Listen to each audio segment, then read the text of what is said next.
conclusion is there's no pattern. So as I was looking out at the moon one night from the windowsill, I start thinking, is there a better way to predict success? And what I'm going to talk about is something neurological, but this is just one idea. I'm going to talk about several different companies. I'm not affiliated with any of them. The only company I'm affiliated with now is New Hope High School boys and girls tennis team. That's my only affiliation. So this is just my observation from the side. And I think I would challenge, if any of you work with research companies, to ask them about other methodologies. So I was listening to a podcast called Nudge, hosted by a guy named Phil Agnew, which was really interesting. It's like a behavioral economic, consumer psychology type podcast. And about a month ago, he had a guest on, Paul Zak, who wrote this book called Immersion. And it was about how your brain can reveal why you buy.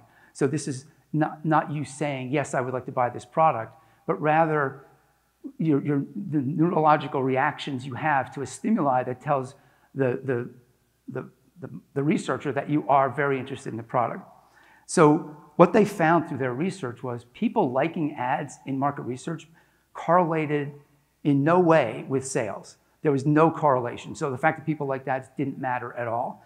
But what they did find was that this, what they called neurologic immersion, was very much correlated, like 0.9 to sales impact and to buying behavior change. Not just liking something, but actually changing their buying behavior.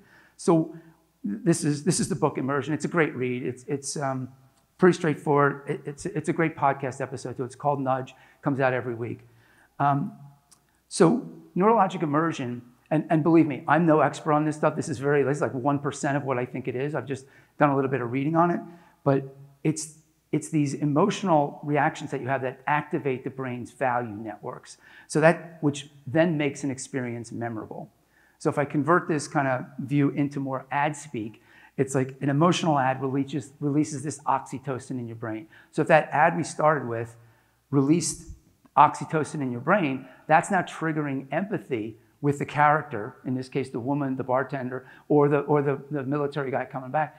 Some way you feel empathy and you translate that to Guinness, and that's what's in your memory. And that's really important because most of the time when we're marketing to customers, they're not ready to buy.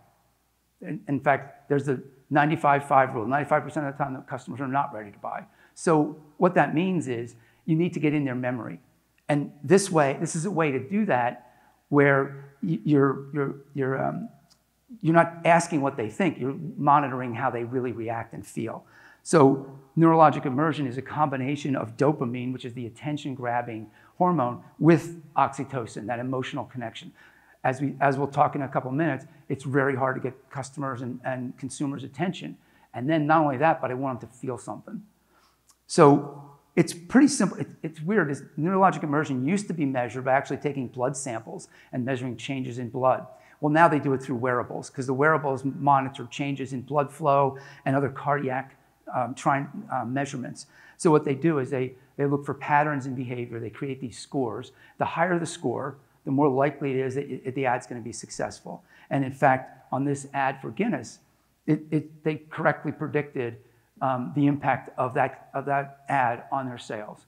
And so it's like, okay, that feels to me like a lot better way than doing a focus group trying to ask people, would you want people living in your house for $100 a day?